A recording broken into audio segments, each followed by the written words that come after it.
Apribojimų teorija veikia tik grožiniuose romanuose, tačiau realybėje viskas yra kitaip. Mūsų verslas ne romanai, ne filmai, o realybė.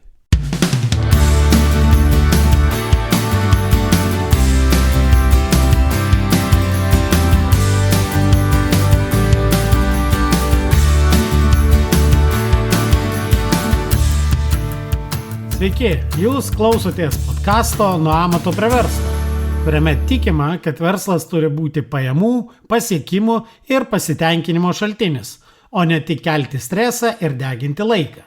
Sveiki, ir vėl jūsų ausinėse aš, šios laidos autorius ir vedėjas, verslo konsultantas, treneris ir efektyvumo fanatas Nerijus Jasinavičius.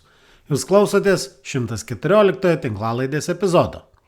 112 epizode kalbėjau apie Lietuvoje neveikiančius pardavimo piltuvėlius.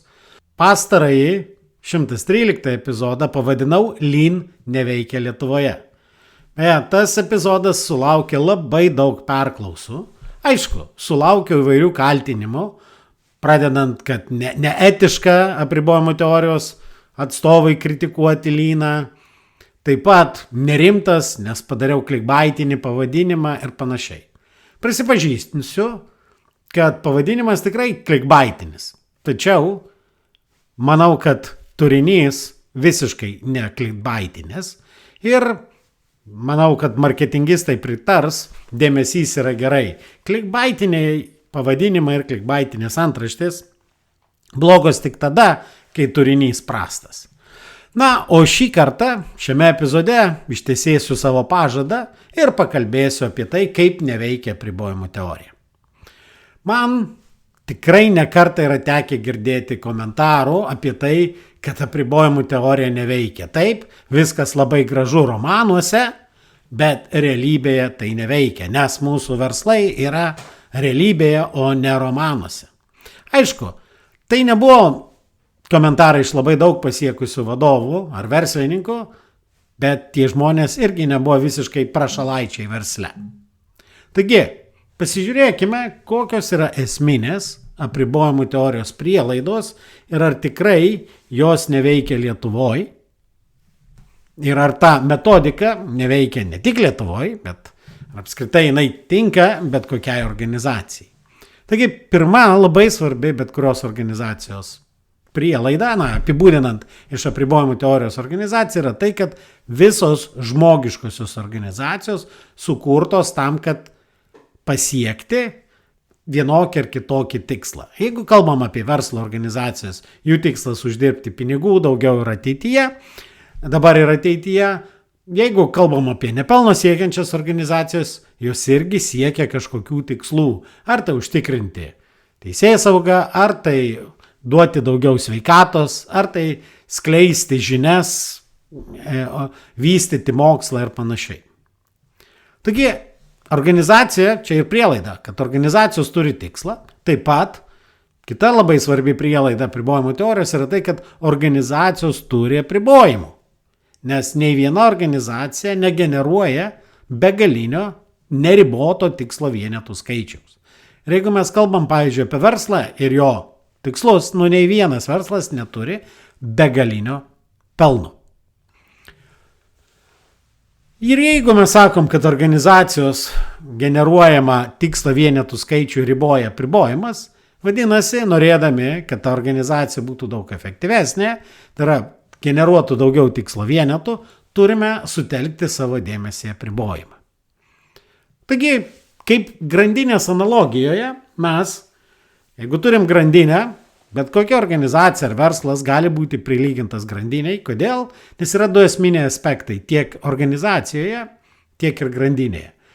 Vienas iš esminių aspektų grandinės yra grandinės svoris, kuris susideda arba kurį nustato, lemia atskirų grandinės elementų, tai yra grandžių svorių suma.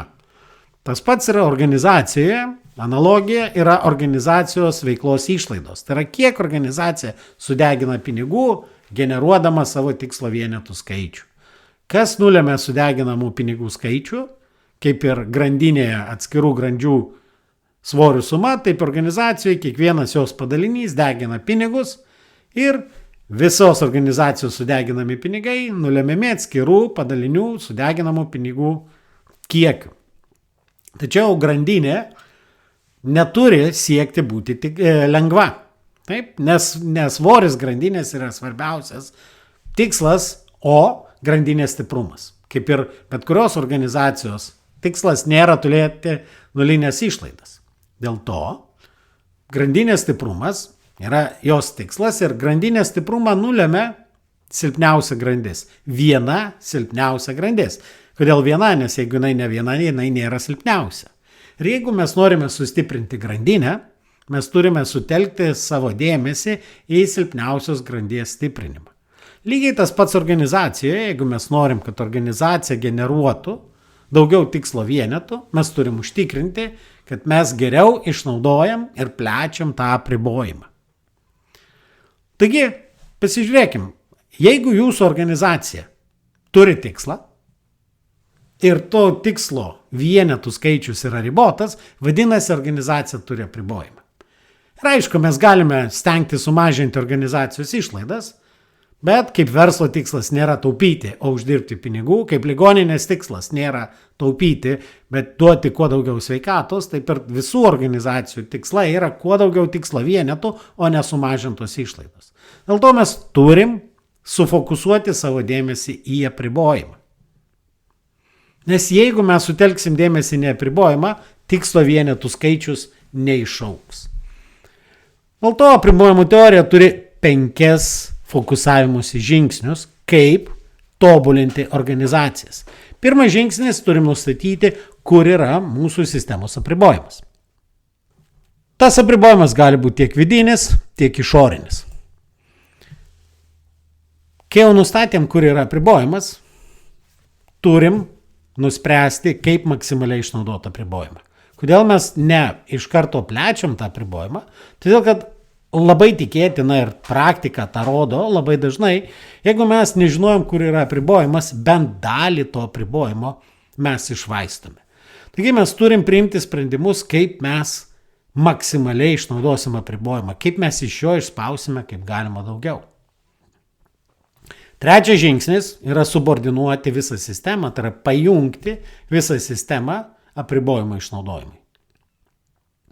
Būtent visa sistema dirba tam, kad maksimaliai išspausti iš apribojimo kuo daugiau tikslo vienetų skaičiaus.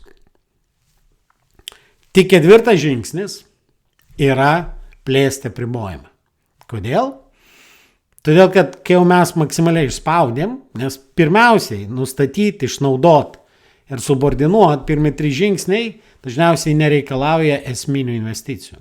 Mes galime reikšmingai daugiau tikslo vienetų pasiekti be investicijų ar išlaidų didinimo. Dėl to praplėtimas yra 4 žingsnis. Kodėl? Nes jisai reikalauja pinigų. Didinti investicijas, didinti išlaidas. Tai kol mes neišnaudojam apribojimo, nėra prasmės jo plėsti.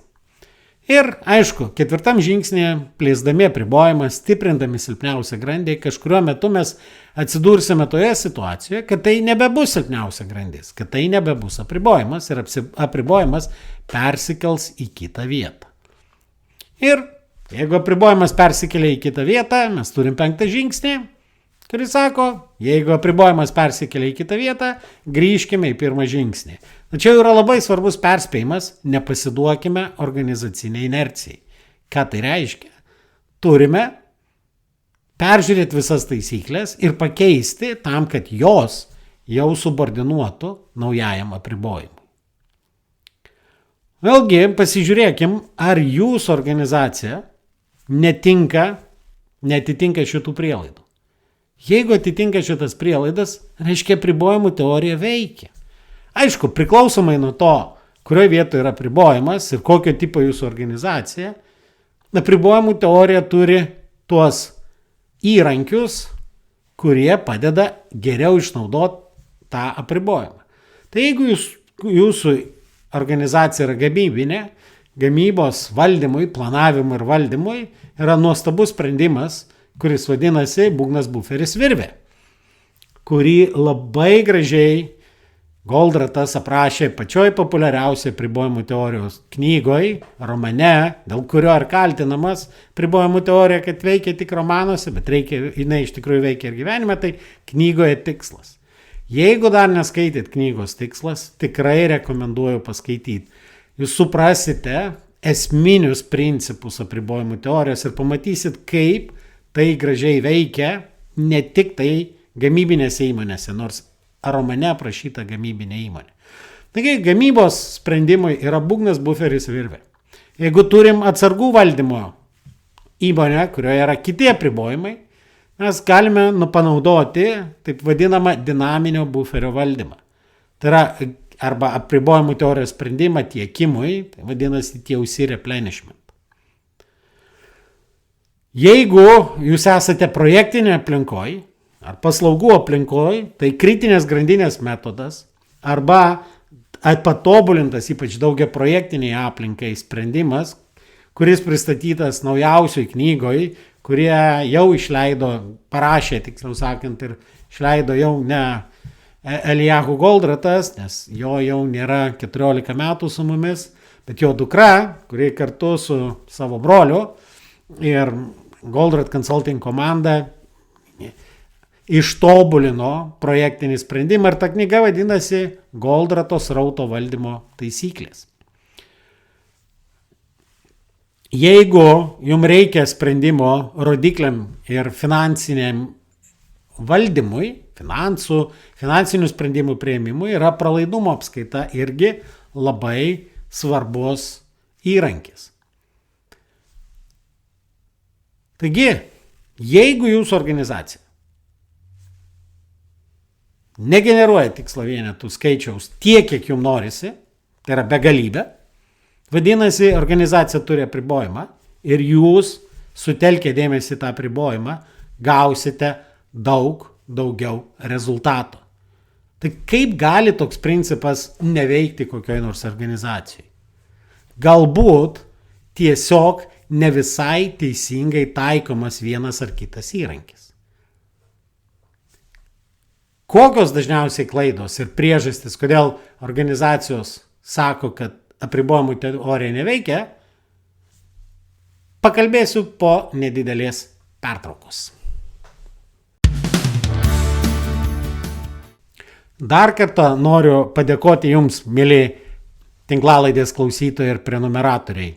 Dėkoju ne tik tai, kad klausotės, bet kad ir dalinatės su savo draugais, pažįstamais ar kolegomis nuorodomis į šitą tinklalaidę. Man tikrai tai svarbu ir tai motyvuoja mane toliau kurti naujas laidas. Taip kad dėkui, dalinkitės ir jeigu turit idėjų, pasiūlymų, klausimų, rašykite man. Taigi, kodėl apribojimų teorija ne visur suveikia? Ir problema vėlgi, kaip ir su piltuvėliais arba su lean metodika, yra ne pačioj metodikoje. O tame, kad dažniausiai, kai yra nesėkmingas diegimas, tai reiškia, kad nebuvo padaryti esminiai reikalingi pokyčiai tam, kad sistema suveiktų, metodika suveiktų. Ir kalbant apie apribojimų teorijos diegimą, didžiausias kliuvinys arba didžiausias priežastis, dėl ko nesuveikia, tai yra tai, kad organizacija neatsisako lokalaus efektyvumo požiūrio. Apie tai, kuo skiriasi srautinis požiūris nuo lokalaus efektyvumo požiūrio, aš esu šnekėjęs ir ankstesniuose podcastuose, bet ir webinaruose. Šitos tinklalaidės aprašyme jūs rasite nuorodą į webinaro seriją apie tai, kaip elgtis su apribojimais. Ir būtent pirmasis webinaras tenai yra apie srautinį mąstymą. Srautinis mąstymas pirmiausiai reiškia tai, kad mes atsisakome lokalių efektyvumų ir mes žiūrime į tai, kaip spartėja ar lėtėja mūsų srautas, o ne apie tai, kaip efektyviai dirba vienas ar kitas organizacijos padalinys. Ir tai yra ne šiaip tik tai nedidelė kitokia koncepcija. Tai yra iš esmės kitoks požiūris, kuris reikalauja pirmiausiai kitokių taisyklių, valdymo taisyklių, kitokių rodiklių, labai dažnai atsisakant lokalių rodiklių ir dažnai tai reiškia, kad mūsų neapribojimo ištekliai laiks nuo laiko dirbs neefektyviai, tai reiškia prastovės. Ir tai yra sunkiausia dalykas, kurį pakeisti reikia organizacijai. Tas lokalus mąstymas, jisai formavosi ne per dieną, ne per dvi. Jeigu pasižiūrėt valdymo metodikose, tas lokalus mąstymas formavosi šimtmečiais, jeigu ne tūkstantmečiais. Todėl tą inerciją organizacinę yra labai, labai sunku pakeisti. Nes labai dažnai vadovam atrodo, kad jeigu turiu kažkokį išteklį, darbuotojas, stakles ar panašiai, ir jos prastovi, tai yra labai neefektyvu. Reikia, kad jos visą laiką dirbtų. Tačiau jeigu tai nėra apribojimas, tas resursas laiks nuo laiko turės prastovėti, tik tai tam, kad apsaugotų mūsų apribojimą, kad jeigu koks atsitinka Murphys netikėtumas, kad mūsų apribojimas neprastovėtų. Dėl to lokalaus mąstymo atsisakymas yra labai, labai sunkus. Ir dažniausiai, kiek man tenka susidurti su organizacijom, kai sako, diegiamės apribojimų teorija nesuveikė, pradedi aiškintis ir supranti, kad esminius tam tikrus elementus jie įdėgė, tačiau taip ir neperėjo prie srautinio požiūrio. Ir tas lokalus požiūris nužudo srautinį požiūrį. Kitas labai svarbus dalykas, dėl ko labai dažnai organizacijos sako, neveikia apribojimų teorija, mes tą darėme, tai yra tas nesugebėjimas išlaikyti sutelkto vadovų dėmesio į apribojimą, jo išnaudojimą ir praplėtimą. Nes apribojimas dažniausiai yra ten, kur neįdomu ir sunku. Bet kuri organizacija tam tikrų metų susiduria su tuo apribojimu, kurio sprendimui esama kompanijos vadovybė neturi reikiamos kompetencijos. Ir tada reikia prisipažinti, kad aš kažką nežinau ir imtis tobulėti ir kažką keisti. Ir taip jau atsitinka, kad apribojimas yra ten, kur sunku ir neįdomu. Ir tada labai lengva imtis ieškoti naujų galimybių ir blaškytis ir manyti, kad aš čia dar kažką ieškau, bet dėmesys nukrypo nuo apribojimo ir organizacija užstagnuoja ir tada sakom, apribojimų teorija neveikia. Tačiau, kaip ir piltuvėlio atveju, kaip ir Lean metodikos atveju, kaip ir daugelio kitų labai rimtų metodikų atveju, efektyvių metodikų atveju, problema yra ne tame, kad jos netinka jūsų organizacijai ar kad jūsų organizacija unikali. Problema nutinka arba neveikia, todėl kad tiesiog neteisingai yra taikoma ta metodika. Todėl, apibendrinant, apribojimų teorija veikia. Veikia visose organizacijose, jeigu ją pritaikyti teisingai. Nes jeigu sutelksi dėmesį, net be sprendimų atidirbto apribojimų teorijos, bet jeigu jūs teisingai identifikuosite apribojimą, kaip vadovai, verslininkai, ir sutelksi dėmesį į tą apribojimą, pradėsit tiesiog geriau jį išnaudot, o gal ir kažkiek plėsti, jūs pamatysit reikšmingai gerėjančius savo organizacijos rezultatus. Taip, kad apribojimų teorija veikia, kaip ir Lean metodika veikia, kaip ir pardavimo piltuvėliai ir pardavimo procesai veikia. Tiesiog, jeigu matot, kad kažką darot ir tai neduoda rezultato, labai tikėtina, kad jūs kažką darot neteisingai. O jeigu nesigauna, visuomet reikia pasitarti, kaip toj reklamoje su gydytoju ar vaistininku, pasitarkite su tos metodikos ekspertų ar specialistų. Žinoma, visada galėsiu jums padėti kalbant apie piltuvėlį, lyną ar apribojimų teorijos metodiką. Bet jeigu manim abejojat, pasitarkit su ta ekspertu, kuriuo nebejojate. Ir jūs pamatysit, kad visos tos geros metodikos puikiai veikia ir duoda neeilinius rezultatus, jeigu jos įdiegtos teisingai. Tai šiandien tiek ir iki kitų susigirdėjimų. Dėkoju, kad klausėtės. Ir nepamirškite užsiprenumeruoti šį podcastą, kad visuomet gautumėte informaciją apie naujausias laidas. Taip pat būsiu labai dėkingas, jei įvertinsite šį podcastą palikdami atsiliepimą savo įprastoje podcastų platformoje. O jei pažįstate kažką, kam jūsų nuomonė šis podcastas būtų naudingas, būtinai pasidalinkite. Iki!